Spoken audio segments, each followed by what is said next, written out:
చూస్ country delight, live better. ఇప్పుడే country delight యాప్ని download చేసుకోండి.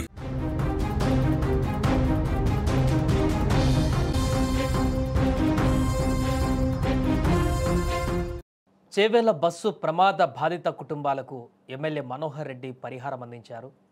ఘటన జరిగి 2-3 రోజులు అవుతున్నా కూడా ఇంకా ప్రతి ఒక్కరి కళ్ళల్లో కూడా ఆ యొక్క ఘటన మనకు కనిపిస్తుంది. ముఖ్యంగా ముగ్గురు అక్కా చెల్లెళ్ళు చనిపోయినటువంటి ఘటన అయితే 2 తెలుగు రాష్ట్రాలలో ప్రతి ఒక్కరిని కూడా ఇంకా శోకింపజేస్తుంది.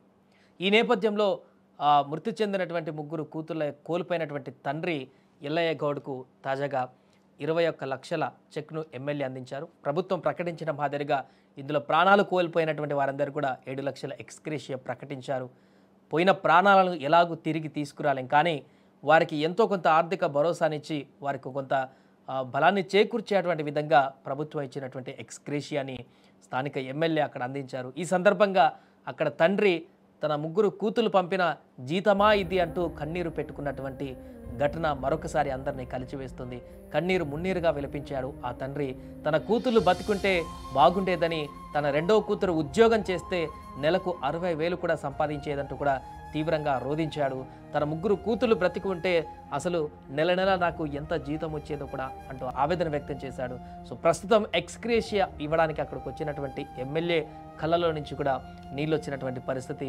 ఒకే కుటుంబానికి చెందినటువంటి ముగ్గురు బిడ్డలని కోల్పోవడం అంటే ఆ బాధ ఏ రకంగా ఉంటుందో ప్రత్యేకంగా మనం చెప్పాల్సిన పని లేదు. ప్రతి ఇంట్లో పేరెంట్స్కి ఆ పెయిన్ తెలుస్తుంది ఖచ్చితంగా. అందుకే గత 2 రోజుల నుంచి కూడా ఈ యొక్క మిగతా 19 మంది మృతి చెందారు.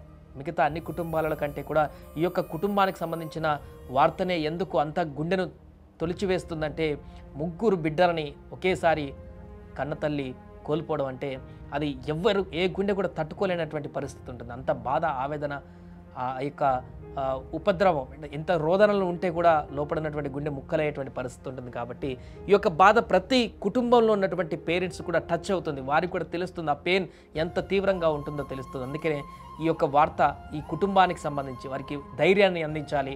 కొంతమేరకు ఈ యొక్క ఘటన తర్వాత కొంత ధైర్యంగా ఉండేందుకు దేవుడు కొంత ప్రసాదించాలి, దీవెనలు ప్రసాదించాలంటూ కూడా చాలామంది కోరుకుంటున్నారు. ఈ నేపథ్యంలో తాజాగా మరొకసారి ఈ ఎక్స్గ్రేషియాను అందించడానికి వెంటనే ప్రభుత్వం కూడా అప్రమత్తమైంది. కాబట్టి ఘటన జరిగిన తర్వాత మరలా ఇలాంటి ఘటనలు జరగకుండా చర్యలు తీసుకునేందుకు సమాయత్తమైంది. పూర్తి స్థాయిలో ప్రభుత్వం కూడా దీనికి ఏం చేయాలో అవన్నీ చేసేస్తుంది. ఘటనకు సంబంధించి ఇంకా యాక్సిడెంట్లు కాకుండా రకరకాల ప్రయత్నాలు చేస్తున్నప్పటికీ దాంతోపాటుగా ప్రభుత్వం చేయాల్సినటువంటి బాధ్యతగా ఎక్స్గ్రేషియా ప్రకటించింది. ఆ కుటుంబంలో మిగతా పిల్లలు ఉన్నారు, ఇంకిద్దరు పిల్లలు ఉన్నారు. వారి బాగోగుల కోసమో లేకుంటే ఆ కుటుంబ ఆర్థిక అవసరాల కోసమో ఎంతో కొంత పోయిన ప్రాణాలైతే ఎట్టి పరిస్థితుల్లో ఎవరు తీసుకురాలేరు. ఆ యొక్క తల్లిదండ్రుల బాధను పూర్తిగా దిగమింగేటువంటి ప్రయత్నం కూడా ఎవరు చేయలేరు. కానీ ఎంతో కొంత బాసటగా ఉండేటువంటి ప్రయత్నం అయితే చేస్తున్నారు. వారి యొక్క బాధను తగ్గించేటువంటి ప్రయత్నం చేస్తున్నారు. అక్కడికి వచ్చిన స్థానికులు కూడా ఒక మనోధైర్యాన్ని అయితే ఇస్తున్నారు. ఆ తండ్రికి మిగతా 2 పిల్లలు ఉన్నారు, వారి కోసమైనా మీరు ధైర్యంగా ఉండాలి, ఆ పిల్లల్ని మంచిగా చూసుకోండి, ఆ పిల్లలకి మరింత భవిష్యత్తుని ఇవ్వండి అని చెప్పేసి ధైర్యం చెప్పేటువంటి ప్రయత్నం చేస్తున్నారు. 5 పిల్లలు మొత్తము ఆ తల్లిదండ్రులకి, అందులో 3 అక్కా చెల్లెళ్ళు ఒకే ఒక్క ప్రమాదంలో ఒకేసారి మరణించడం అనేది 2 తెలుగు రాష్ట్రాల వ్యాప్తంగా కూడా తీవ్ర ఆవేదనకు గురి చేసినటువంటి సందర్భం మనందరికీ తెలిసిందే. ఈ నేపథ్యంలోనే ఆ చెక్కులను చూసి మరొకసారి తన భావోద్వేగాన్ని అక్కడ వెలుబుచ్చారు ఆ తండ్రి.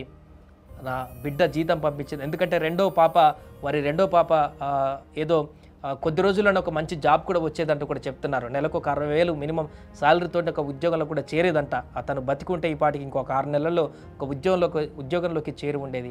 పెద్ద పాప ఎలాగూ MBA చేస్తుంది, అది అయిపోయిన తర్వాత కూడా ఏదో ఒక job, already part time job చేస్తున్నట్టుగా తెలుస్తుంది. ఆ తర్వాత తను కూడా ఏదో ఒక జాబ్ చేసేది. చిన్న పాప చదువుకుంటుంది, ఆ చదువు అయిపోయిన తర్వాత తను కూడా ఏదో ఒక ఉద్యోగం చేసేటువంటి అవకాశం ఉంటుంది. 3 ఉద్యోగాలు చేసేటువంటి అవకాశం ఉండేటువంటి బిడ్డలు ఆ చెక్కులను చూసి అదే అనుకున్నాడు ఆ తండ్రి, నా బిడ్డలు జీతం పంపించారా నాకు అనేటువంటి ఒక ఆవేదనను మనసులో నుంచి వెళ్ళిపుచ్చుకుని అక్కడ కన్నీటి పర్యాంతమైనటువంటి దృశ్యం అయితే మరొకసారి అక్కడ ఉన్నటువంటి స్థానికులందరూ కూడా తీవ్ర భావోద్వేగానికి గురిచేసింది. ఆ యొక్క తండ్రిని ఎలా సముదాయించాలో కూడా తెలియనటువంటి పరిస్థితి ఏర్పడింది. ఇన్ని రోజులైనా కూడా ఎన్ని రోజులైనా కూడా ఈ యొక్క బాధను వారిని దిగమింపజేసేలా చేయడం కష్టంగా మారినప్పటికీ కూడా ఎంతో కొంత మానసిక ధైర్యాన్ని మానసికమైనటువంటి దృఢత్వాన్ని ఇచ్చేందుకు ఇక్కడ స్థానికులందరూ కూడా రోజు అదే చెప్తున్నారు. ఎల్ఐ దగ్గరికి వెళ్తున్నారు, ధైర్యంగా ఉండమంటున్నారు. ఆ కుటుంబ సభ్యులందరూ కూడా వచ్చి వారికి ధైర్యాన్ని నింపేటువంటి ప్రయత్నం చేస్తున్నారు. 3 బిడ్డలు కాబట్టి ఎట్ ఏ టైం పోగొట్టుకుంది. మిగతా 2 బిడ్డలు ఉన్నారు, వారిలోనే ఆ 3ని కూడా చూసుకొని బ్రతకవలసిన పరిస్థితి ఉంది.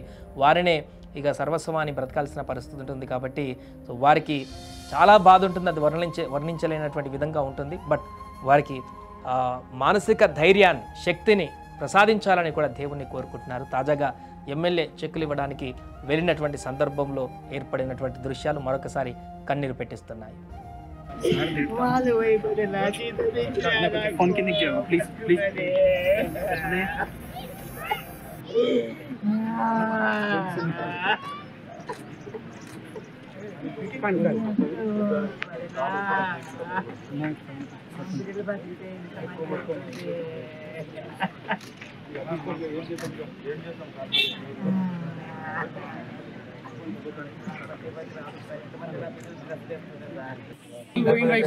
ఇప్పుడు ధైర్యంగా ఉండాలి. ఇప్పుడు ధైర్యంగా ఉంటేనే వాళ్ళు ధైర్యంగా ఉంటారు.